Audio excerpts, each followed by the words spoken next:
에베소서 1장 16절 같이 읽겠습니다. 내 기도들 가운데 너희에 대하여 언급하며 너희로 인해 감사하기를 그치지 아니하였으니 아멘. 저기 내 기도하면은 바울의 기도를 얘기하는 거예요. 왜냐하면 이 편지를 바울이 쓰고 있기 때문이죠. 그리고 여기서 너희 하면 이거는 이제 에베소 교회 성도들을 얘기하는 겁니다. 왜냐하면 이거는 이제 에베소 교회 성도들에게 쓰는 편지이고 그 속에서 이 말을 넣었기 때문에 그렇죠. 자, 그런데 여기서 중요한 표현이 너희로 인해 그랬어요. 에베소 교회 성도들로 인해 감사하기를, 그러니까 하나님께 기도하면서 에베소 교회 성도들로 인해 하나님께 감사하기를 그치지 않았다. 계속 감사할 수밖에 없다. 교회로 인해 이렇게 감사하는 걸 보여주는 거죠. 그래서 제가 오늘 여러분과 함께 교회를 주신 하나님께 감사하라, 이런 제목으로 말씀을 드리겠습니다. 얼마 전 제가 어떤 분하고 함께 차를 타고 가는데 그분이 제 옆에 앉아서 이런 말씀을 해주셨어요. 교제하면서 이렇게 가다가 뭐라 그러셨냐면, 감사는 감사를 낳고 감사를 하면 감사할 일이 더 많이 생기더라고요. 여러분 공감하십니까? 네. 평생 감사 365 노트라고 하는 그 조그만 책이 있어요. 거기에 이런 글이 실려 있었어요. 여러분들도 한번 생각하면서 들어보시면 좋겠는데, 거기에 실린 글의 제목은 뭐냐면 감사를 선택하는 인생, 그런 제목이었어요. 그 밑에 이렇게 글이 써 있었습니다. 감사는 하나님의 뜻이고 불평은 사탄의 뜻이다. 감사를 택하든 불평을 택하든 그것은 우리의 자유다. 그러나 그 결과는 판이하게 다르다. 같은 환경이지만 감사하기로 작정한 사람의 삶은 풍요롭게 행복하다. 반대로 불평하기로 작정한 사람의 인생은 피곤하고 불행하다. 감사는 우리의 얼굴빛을 평온하게 만들지만 불평은 우리의 얼굴빛을 어둡게 만든다. 여러분은 어떻게 생각하세요? 공감하십니까? 저도 그걸 이렇게 읽으면서 그렇지, 이 말이 맞다, 이런 생각이 들더라고요. 자, 여기서 제가 이거 읽으면서 깨달은 게, 이제 뭐 진작에도 알고 있었지만 감사할수록 내가 감사한 내용이 있잖아요. 그것으로 오는 복을 더 누리더라고요. 근데 감사를 하지 못하면 그것이 나에게 복을 줄 수 있는 건데도 내가 그거를 놓치게 되는 그런 경우가 많더라고요. 그래서 교회에도 적용을 해봤어요. 교회에 대해서 이 교회를 주신 하나님께 감사를 하면 교회로부터 누리게 되는 복이 있죠. 그걸 잘 누리게 되는 거예요. 그러나 교회를 감사할 줄 모른다. 그러니까 교회를 주신 하나님께 감사할 줄 모른다. 그러면 교회가 주는 유익을 누릴 수 있을까요? 네, 그 유익을 못 누리게 된다는 것을 우리가 정리해 볼 수가 있겠죠. 그래서 저는 오늘 여러분과 함께 교회를 주신 하나님께 감사하라, 이런 제목으로 말씀을 드릴 텐데, 그러면 첫 번째로 교회가 무엇인지 생각을 해보고요. 두 번째로 그럼 교회를 주신 거에 대해서 왜 감사해야 되는가, 그걸 생각해 보고요. 세 번째로는 그러면 어떻게 하는 것이 교회를 주신 하나님께 감사하는 건가, 요거를 이제 결론적으로 말씀을 드리면서 오늘 설교를 끝내도록 하겠습니다. 자, 그럼 먼저 교회가 뭔가, 이거는 이제 성경을 통해서 보시면 좋겠어요. 고린도전서 1장으로 가보세요. 고린도전서 1장. 자, 바울이 고린도 교회에게 보낸 편지인데, 이 편지를 보면 교회가 무엇인지를 알 수 있어요. 특히 우리가 보려고 하는 구절은 2절입니다. 1장 2절인데 한 목소리로 같이 읽으시면 좋겠습니다. 읽겠습니다. 고린도에 있는 하나님의 교회, 곧 그리스도 예수님 안에서 성별되고 성도로 부르심을 받은 자들과 각처에서 그들과 우리의 주이신 예수 그리스도 우리 주의 이름을 부르는 모든 자들에게, 자, 고린도에 있는 하나님의 교회, 이렇게 시작하는데 곧 그 교회가 뭔지를 이렇게 이어서 설명하는 거죠. 자, 이 구절을 볼 때 우리가 정리할 수 있는 게, 첫 번째는 교회는 건물이 아닙니다. 건물은 교회가 모이는 장소일 뿐입니다. 신약 성경 기록에서 교회에게 보내는 편지들이 많이 있죠. 뭐 여러분 지금 고린도전서, 고린도후서도 교회에게 보내는 거고요. 로마서도 로마 교회에게 보내는 거고요. 갈라디아서는 갈라디아에 있는 교회에게 보내는 거고요. 에베소서, 우리 본문으로 오늘 삼은 그 에베소서는 에베소에 있는 교회에게 보내는 편지고요. 교회에게 보내는 편지가 많죠. 근데 교회에게 보내는 편지를 건물이 읽습니까? 아니죠. 건물은 못 읽어요. 그러면 그 건물에서 모였던, 어떤 장소에서 모였던, 어떤 특정한 지역에서 모였던 사람들이 읽게 되는 거죠. 그렇게 볼 때 건물을 교회라고 생각하는 건 여러분이 이제는 버리셔야 됩니다. 그런 생각을 가질 필요가 없는 거죠. 건물은 교회가 아닙니다. 그럼 뭡니까? 교회는 사람들의 모임을 말하는 거예요. 교회를 표현하기 위해 사용한 단어는 헬라어로 에클레시아라고 하는데, 원래 이 단어가 어떤 의미냐면, 그리스에는 많은 도시국가들이 있잖아요. 그 도시국가들이 이웃나라하고 전쟁을 한다든지 어떤 스포츠 경기를 이제 개최해가지고 거기에 참여하게 된다든지 아니면 무슨 거래를 튼다든지 이럴 때 이 사람들이 다 같이 모여서 도시민들이 의견을 나누고 결정을 하는데, 뿔라파를 불면 그 소리를 듣고 도시 광장에 모여든 사람들이 있습니다. 그 뿔라파를 듣고 모여든 사람들은 도시의 중요한 문제를 결정하기 위해서 모인 건데, 자, 그렇게 불러내어져 모이게 된 사람들 있죠? 그 사람들을 에클레시아라고 표현했던 거예요. 근데 그것을 예수님이 가져다가 자신의 교회를 표현할 때, 내가 내 교회를 세우리니 할 때, 그때 내 에클레시아라고 표현한 거죠.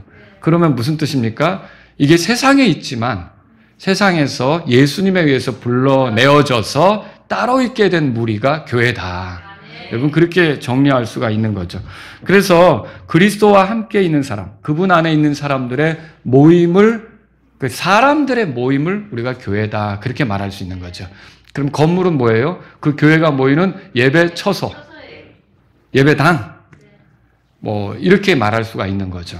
자, 그리고 교회는요, 오늘 1장 2절에 보세요. 고린도전서 1장 2절에 보니까 고린도에 있는 하나님의 교회, 곧 그리스도 예수님 안에서 성별되고, 그 다음 뭐라고 나와요?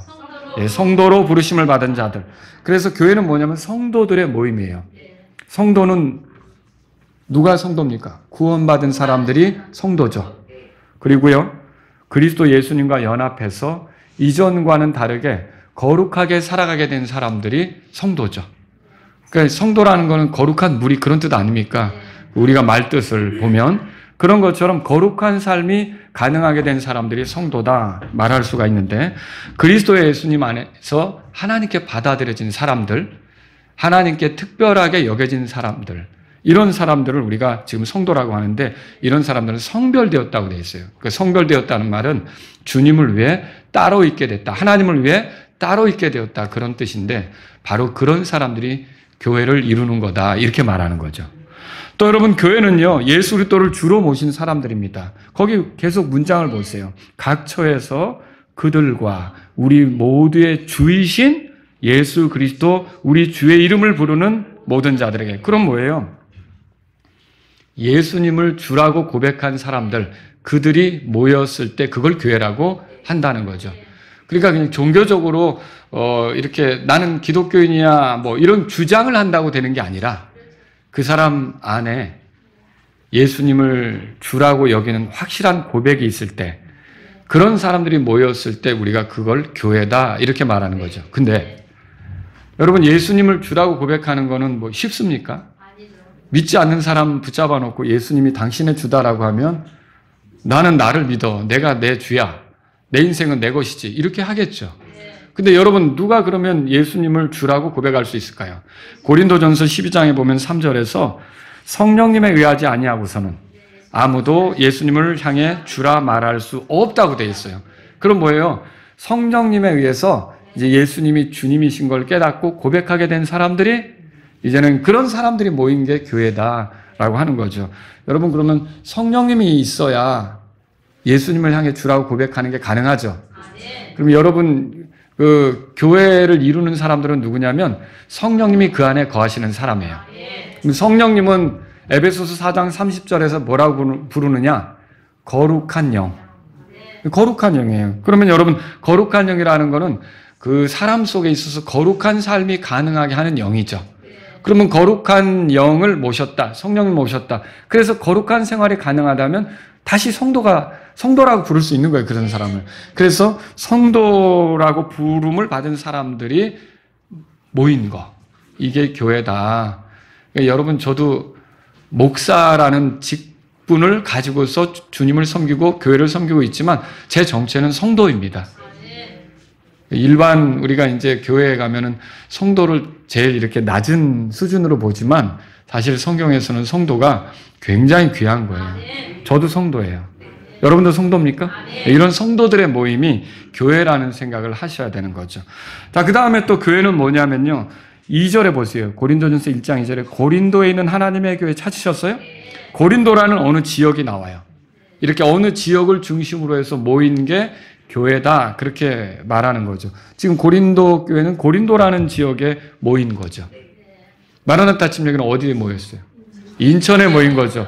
물론 먼 곳에서 경배드리기 위해서 이곳으로 오는 분들도 있지만 우리가 모이는 지역은 어디에 얼굴을 맞대고 같이 이렇게 서로 악수도 나누고 안아주기도 하고 이렇게 할 수 있는 이 지역은 어디예요 지금? 인천이죠.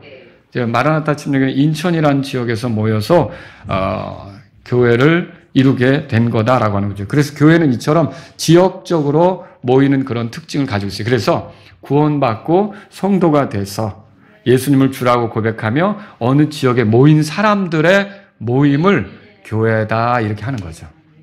두 번째로 생각해 볼 건 이거예요. 그러면 교회를 주신 것에 대해서 왜 감사해야 하는가? 이거를 이제 여러 가지로 설명할 수 있는데 여러분들이 그 교회를 생각할 때 교회를 어떻게 생각하시는지 무엇과 같은지 한번 이렇게 성경을 통해 찾아보신 적 있으세요?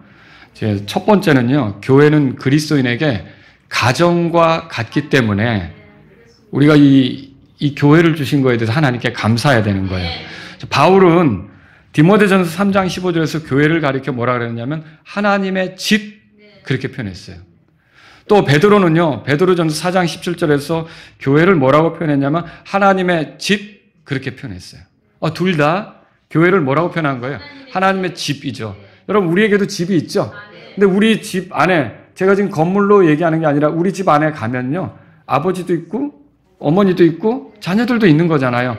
그런 것처럼요. 하나님의 집에는 한 아버지가 계셔요. 그 한 아버지가 누굽니까? 하나님이시죠. 오늘 에베소 1장 찾으셨으면요. 17절에 보세요. 이것은 우리 주 예수 그리스도의 하나님 곧 영광의 뭐라고 돼 있어요? 영광의 아버지께서 영광의 아버지라고 돼 있죠. 그래서 결국은 이 하나님의 집의 아버지는 누굽니까? 하나님이시죠. 그리고 우리 집에도 맏아들이 있어요. 그런데 이 하나님의 집에도 맏아들이 있어요. 누굽니까? 예수님이시죠? 예수님은 세상에 오실 때 하나님의 독생자로 오셨어요. 그러니까 하나님의 어떠하심을 잘 드러낼 수 있는 그런 분이신 거죠. 그런데 이 예수님이 결국 십자가에서 죽으시고 부활하셨어요. 죄인들을 왜 그렇게 하셨죠? 이제 죄인들이 그 예수님을 믿으면 어떻게 되느냐? 자, 유일한 아들, 독생자였는데 이제는 예수님을 믿는 사람들이 또 하나님의 아들이 되게 하셨어요. 여러분 하나님의 아들이십니까? 예. 영접하는 자, 곧 그분의 이름을 믿는 자들에게는 다 하나님의 아들이 되는 권능을 그분께서 주셨다고 요한복음 1장 10절에 써 있잖아요. 그러니까 지금은 이제 독생자였던 예수님이 맏아들이 되시고요. 그래서 로마서 8장 우리 29절에 보면은 예수님에 대해서 이렇게 맏아들이라고 이렇게 표현한 걸 발견할 수 있어요. 그러면 맏아들이면 우리는 뭐가 될까요? 그분의 형제. 여러분 우리가 형제가 되는 거 맞죠? 네, 그래서 히브리서 2장 11절에는 또 이렇게 써 있어요. 그분이 우리들을 형제라 부르는 것을 부끄러워하지 않는다. 여러분 우리가 뭐예요? 하나님의 집에 가족이 된 거죠. 이 하나님의 집에서 형제들은 가족이 갖는 연대감을 누립니다. 여러분 우리가 딱 태어났는데 나밖에 없더라. 아버지도 없더라. 얼마나 비참합니까? 어떻게 살아갈 거예요? 어머니도 없더라. 비참한 거죠. 형제도 없더라. 비참한 거죠. 누구도 나를 돌볼 수 없다면. 그런데 우리가 거듭나서 구원받아서 교회를 가족으로 삼고 그 속에서 같이 그 연대감을 누리면서 유대감을 가지면서 이렇게 살아갈 수 있다는 건 복이죠.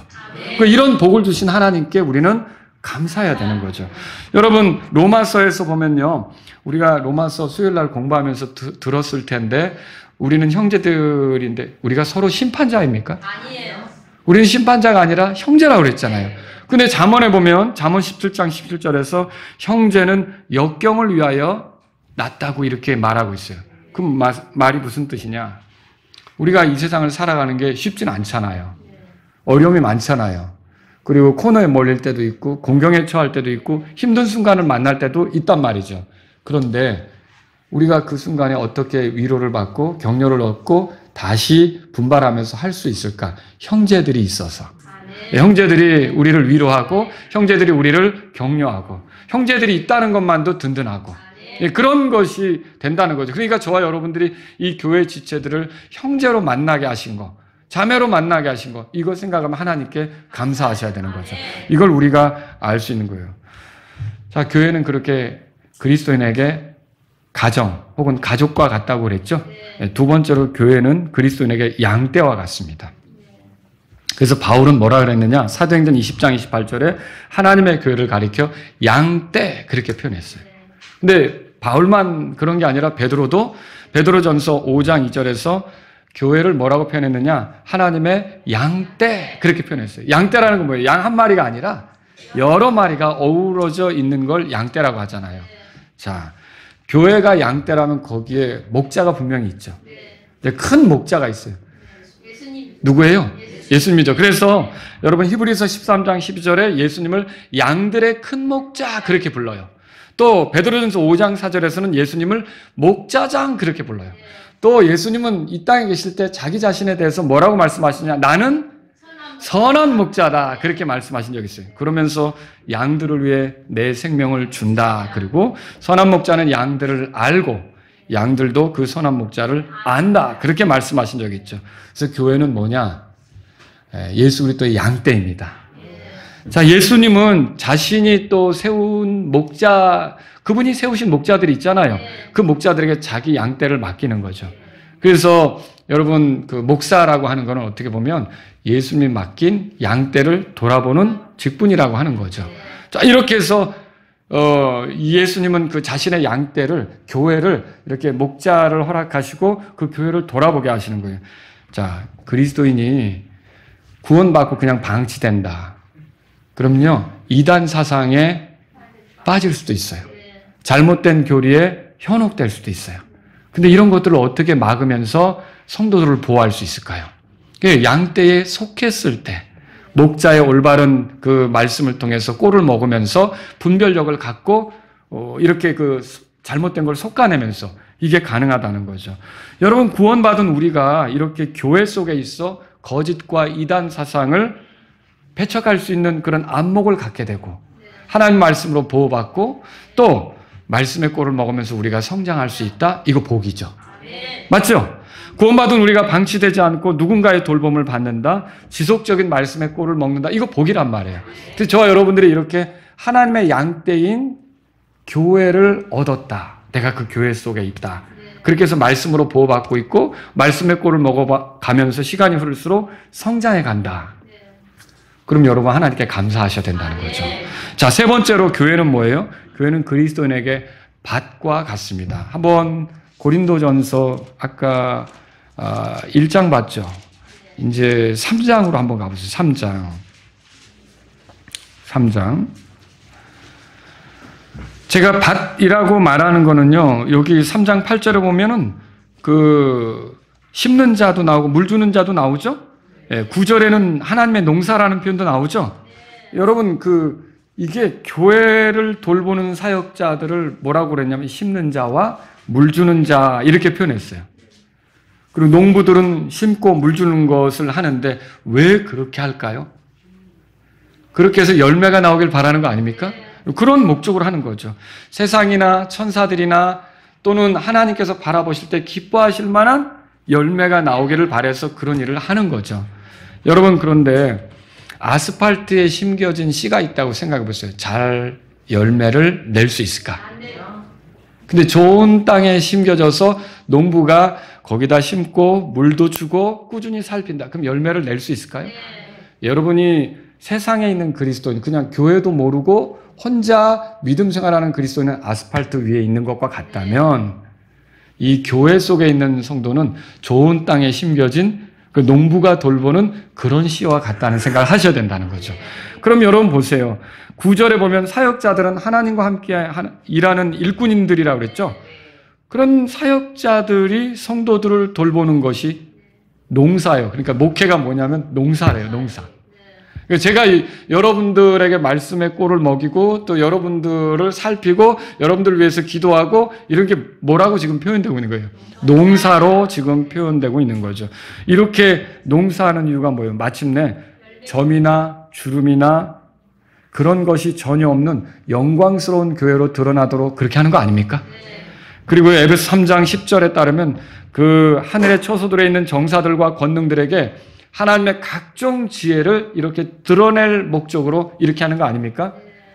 교회가 아름답게 된다. 주님이 기뻐하는 교회를 이룬다. 이건 어떻게 알 수 있느냐 하면은 말씀을 듣고 성도들이 성장해서 그 세상이 혹은 영적 존재들이 천사들이 그런 교회를 보면서 하나님의 놀라운 지혜, 권능 이런 것들을 알게 될 때 그 교회가 정말 아름답고 풍성한 교회가 되는 거죠. 그런 교회가 되도록 하기 위해서 이렇게 여러분들이 이제 그 농사 가운데 있는 뿌려진 씨 같은데 여러분이 아스팔트에 있지 않고 그렇게 농부의 돌봄을 받으면서 열매 맺도록 그렇게 자라가고 있다면 여러분에게 교회를 주신 하나님께 감사하셔야 된다는 거죠. 또 네 번째로 교회는요, 건물과 같습니다. 건물. 그 9절에 보세요. 9절에는 보면 너희는 하나님의 건물이기 때문이다. 그 말 찾으셨죠? 예. 이 건물의 기초는 누굽니까? 예. 거기 11절에 예수 그리스도라고 나오죠? 그 건물의 주 건축자들은 누굽니까? 예. 사도죠, 사도. 예. 10절에 그렇게 써 있죠. 그렇죠? 사도 예언자들이 주 건축자예요. 에베소 2장으로 가보세요. 에베소 2장. 펴보세요. 에베소서 2장 거기 20절에 보겠습니다. 제가 읽습니다. 또한 너희는 그랬어요. 그럼 너희는 에베소 교회죠. 사도들과 예언자들의 기초 위에 세워졌나니 예수 그리스도께서 친히 으뜸 모퉁이 돌이 되사 그분 안에서 모든 건물이 꼭 맞게 함께 뼈대를 맞추어 주 안에서 하나의 거룩한 전으로 자라가고, 그러니까 교회를 건물로서 표현한 거예요. 자, 22절 다 같이 읽겠습니다. 22절 읽습니다. 그분 안에서 너희도 성령을 통해 하나님의 거처로 함께 세워져 가느니라. 이제 건물은 건물인데 하나님의 거처로서 세워져 가는 건물이다. 성경을 통해 보는 거죠. 그래서 고린도전서 3장 16절에는 그 고린도 교회를 향해서 바울이 뭐라 그랬느냐? 너희가 하나님의 성전인 것과 하나님의 영께서 너희 안에 거하시는 것을 너희가 알지 못하느냐, 그렇게 말했어요. 여러분, 하나님 어디나 계십니까? 네. 예, 어디나 계시죠. 근데 이 하나님께서 자신의 영광을 더 특별하게 집중적으로 드러내는 곳이 있어요. 하나님의 영광이 충만한 곳이 있어요. 그게 어디냐면 사실은 하늘이죠. 하늘이에요. 우리가 거기 가면 하늘에, 그러니까 하나님의 영광을 충만하게 대면하게 되겠죠. 그래서 그 하늘에서 섬기는 스랍들은 뭐라 그랬냐면 날개짓을 하면서 거룩하다, 거룩하다, 거룩하다, 만군의 주여. 그분의 영광이 온 땅에 충만하도다. 그렇게 말했죠. 이사야서 6장 3절에 보면 그렇게 써 있어요. 자, 그 하나님의 영광이 하늘의 셋째 하늘에도 충만하고 온 땅에도 충만한데 그 온 땅에 충만한 그 하나님의 영광이 더더욱 집중적으로 드러나는 곳이 어디냐? 예, 교회라는 거예요, 교회. 교회. 왜 그래? 여기서 여러분이 말씀을 들으면서 주님을 만나는 경험이 있잖아요. 주님의 임재를 경험하잖아요. 그래서 여러분과 제가 이 교회로 모여서 경배한다는 게, 우리가 같이 모임을 이루어서 경배한다는 게 이 모임 중에 하나님이 거처로 삼고 임하는 일이 있구나. 여러분 가운데 어쩔 때는 오늘 경배를 드리고 나서 집에 가면서 하나님을 만난 감격, 기쁨 이런 거 있을 때 있지 않습니까? 물론 어느 때는 또 하나님의 집에 찾아왔는데 그런 게 없어서 여러분들이 곤혹스럽고 주님 저 좀 만져주세요라고 몸부림치기도 하지만 여러분이 하나님께 감사하면서 찬송하면서 말씀을 들으면서 주님을 만나는 경험을 할 때 여러분 힘이 나고 세상을 살아갈 용기가 생기고 그렇게 되지 않습니까? 그래서 이게 교회가 주님의 임재가 있는 곳, 하나님의 영광이 가득한 거처, 그 건물로서 지어져 가는 거죠. 그래서 예수님이 이렇게 말씀하셨어요. 마태복음 18장 20절에 이는 두세 사람이 내 이름으로 모인 곳에 나도 거기에 그들의 한가운데 있기 때문이라. 두세 사람이 모였다는 게 뭐냐면 이게 문맥적으로 보셔야 돼요. 제가 마태복음 18장 20절을 읽었는데 그 앞에서 바로 무슨 얘기를 하느냐? 어떤 형제가 잘못하면 네가 가서 얘기를 해라. 근데 네 말을 들으면 그 형제를 얻는 거고 그 형제가 네 말을 듣지 않으면 또 두세 사람이 가서 그렇게 하고 그것도 듣지 않으면 교회에다 말하고 교회의 말도 듣지 않으면 이교도와 이방인과 세리같이 여기라. 그런 말씀이 있잖아요. 그러면 여러분 이걸 우리가 대할 때 그렇게 하고서 이 말을 한 거거든요. 지금 교회에 대해서 말하는 거예요. 두세 사람이 내 이름으로 모인 곳은 뭐예요? 두세 사람이 그냥 골프 치려고 모이고 두세 사람이 이렇게 그냥 이런 게 아니라 교회로서 모였을 때. 교회로서 모였을 때 거기에 주님이 함께 하시는 것이 있다는 얘기를 하는 거죠. 물론 주님은 어디나 같이 하시기 때문에 우리가 식사 교제를 한다든지 골프 교제를 한다든지 그럴 때도 주님이 함께 하시지만 주님의 영광이 정말 충만하게 드러나는 건 경배 드리는 자리에서 그렇게 된다는 걸 우리가 배우게 되는 거죠. 교회는 주님의 임재가 있습니다. 그러므로 우리가 교회에 모여 경배하면서 하나님께 나아가는 거죠. 하나님을 찬양하고 하나님께 감사하고 그 하나님 말씀을 들으면서 하나님을 경험하는 거죠. 여러분 이게 귀한 일이라고 믿으십니까? 예. 다섯째는요. 교회가 그리스도인에게 학교와 같아요. 뭐 같다고요? 예. 그래서 여러분 디모데 후서 2장 보세요. 디모데 후서 2장. 자, 2절 보겠습니다. 2절.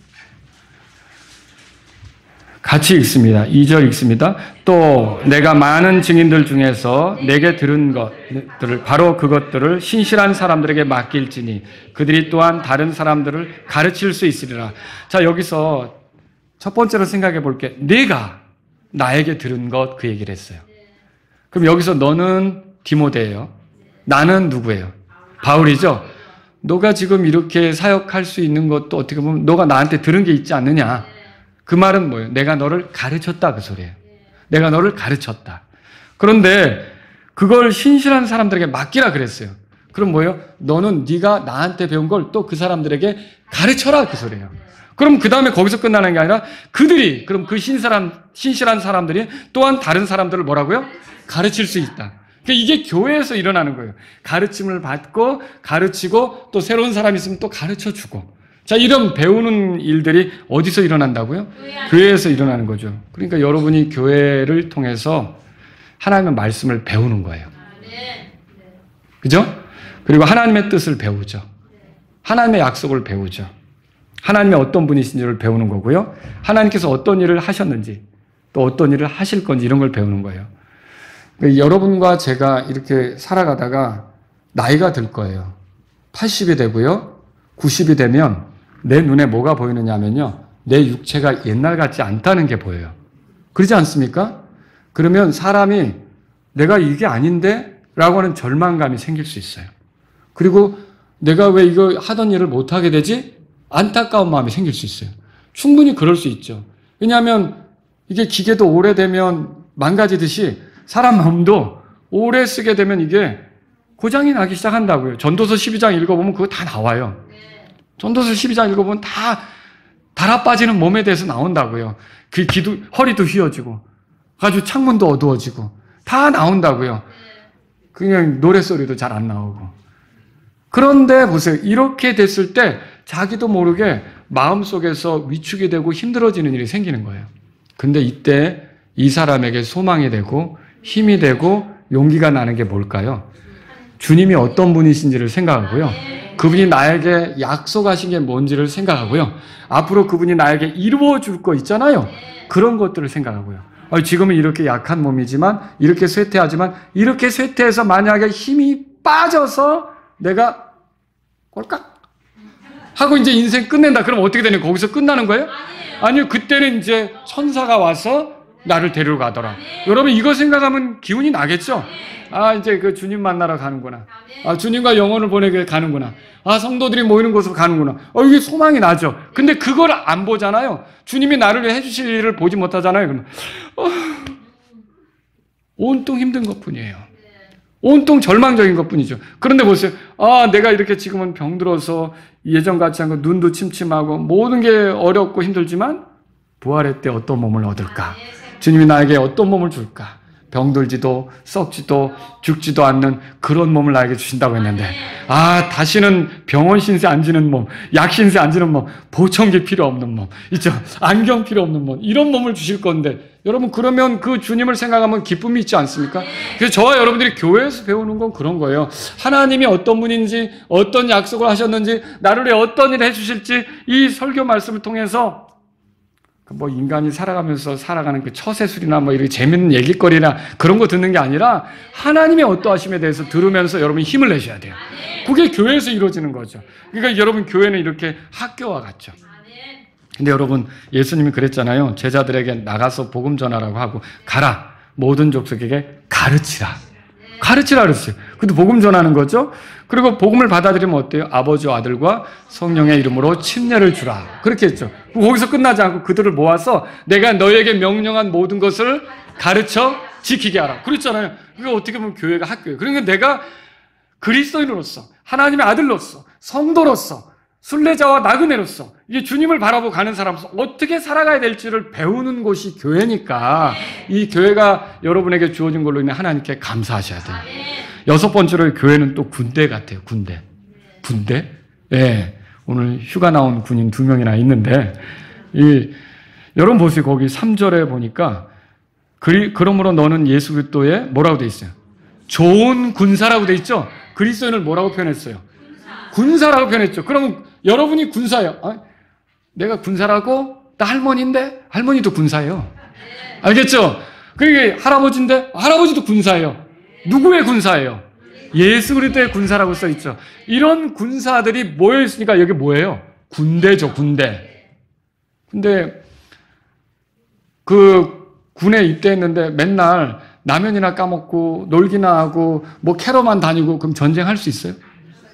군인이 해야 되는 거 있죠. 뭐 해야 돼요?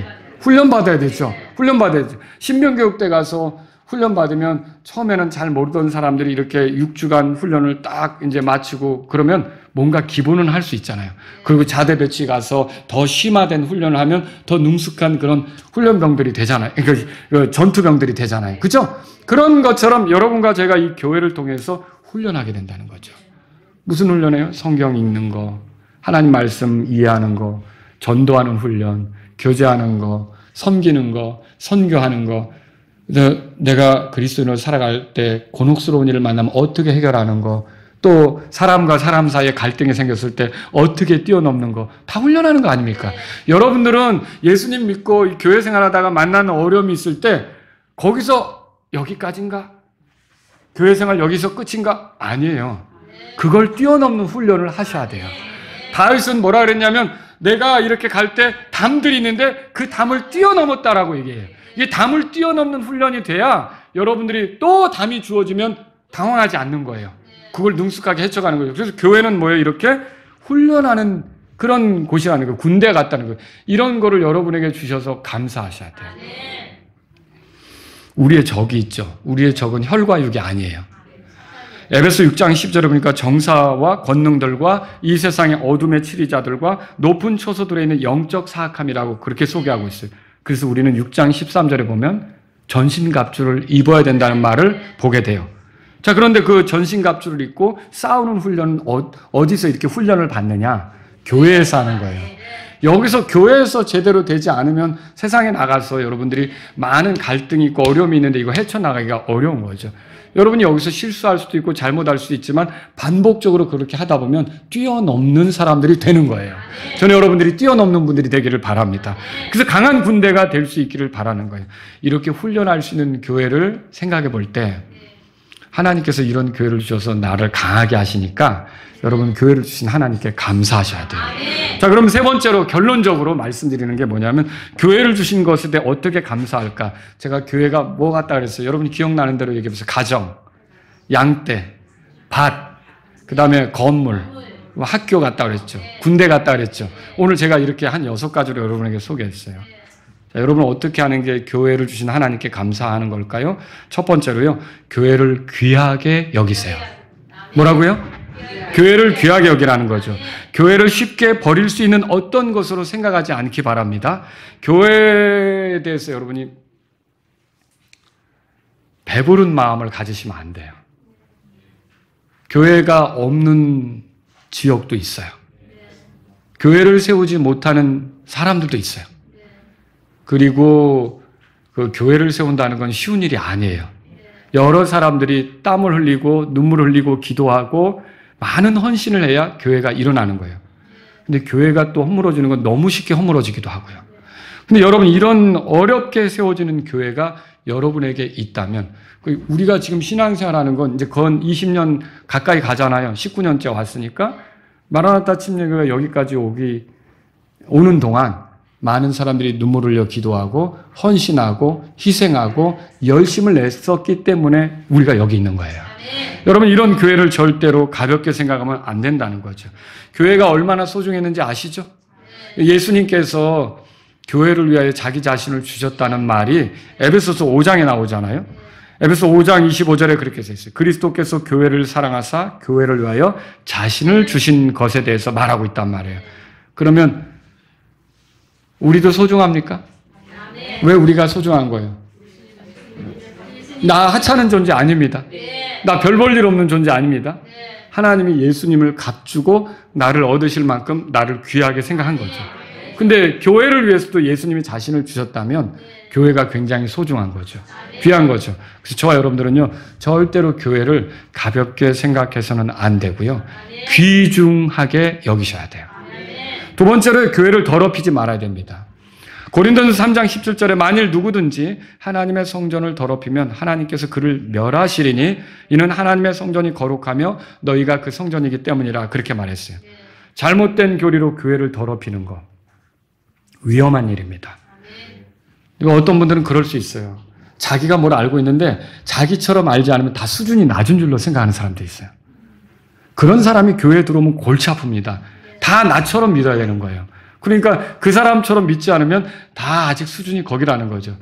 여러분, 이게 그런데 올바른 교리면 상관이 없는데 엉뚱한 교리를 주장하면서 그렇게 한다, 더 이상한 거죠.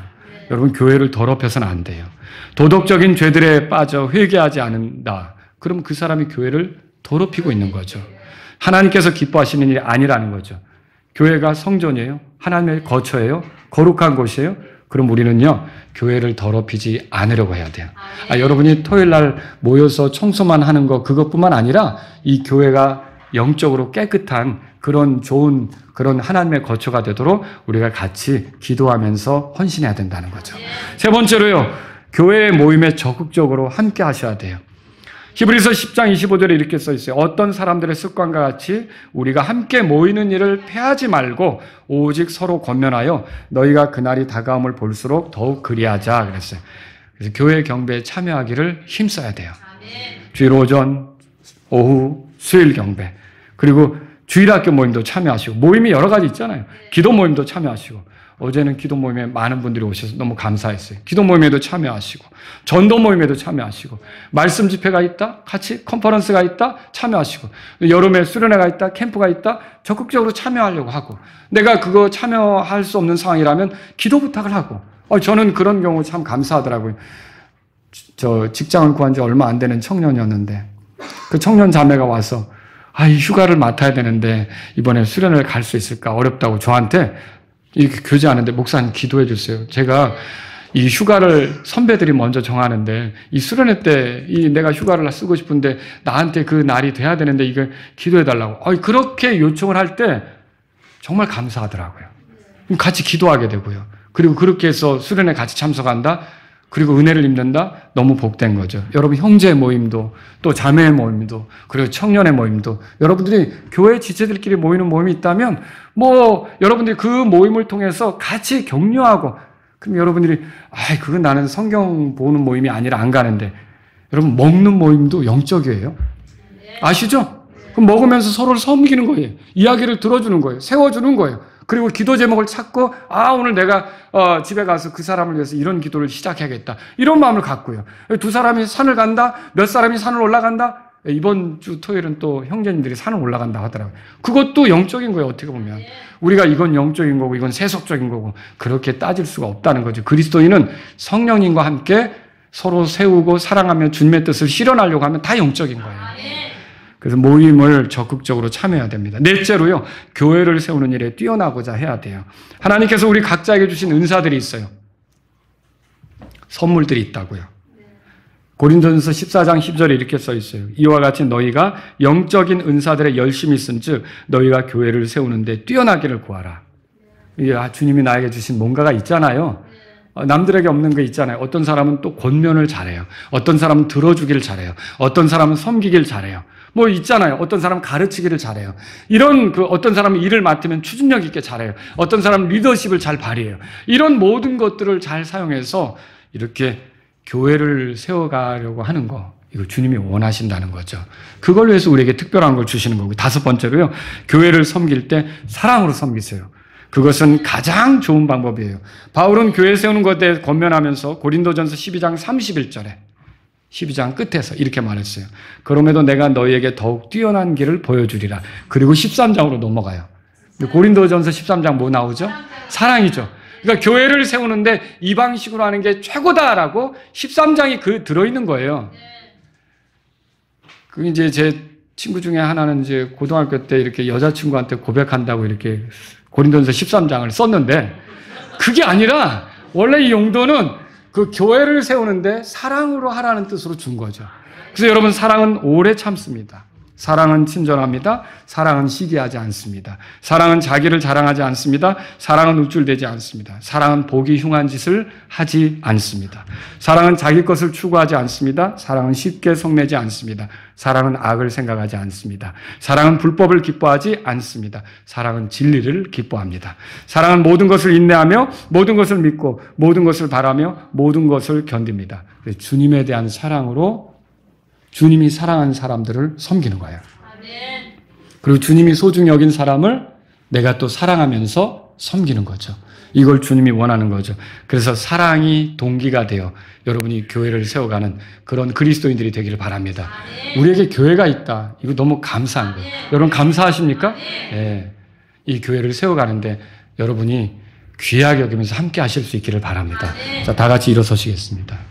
오늘 이 말씀을 들으신 여러분 가운데 하나님 아버지, 우리에게 교회를 주셔서 감사합니다. 내가 교회의 지체가 되게 하셔서 감사합니다. 가정에서 교회를 가족이라고 할 때 제가 가족 구성원이 되게 하시고, 양떼라고 할 때 양무리가 되게 하시고, 내가 이렇게 교회를 바치라고 할 때 내가 뿌려진 씨가 되게 하시고, 이렇게 주님이 내가 교회를 군대라고 할 때 나를 군사로 삼으시고, 이렇게 해서 교회를 통해 내가 영적으로 성장하고 보호받고 이렇게 하게 하셔서 감사합니다. 하나님 아버지, 교회를 주신 하나님께 내 나머지 삶은 또 교회를 세우는데 이렇게 헌신하기 원합니다. 이런 분이 있다면 이 시간 주님 앞에 나아가십시오. 교회를 귀하게 여기며 적극적으로 내가 함께하면서 모임에 같이 하면서 교회를 세워가는 사람이 되기를 원합니다. 이런 분이 있다면 이 시간 주님 앞에 나아가십시오.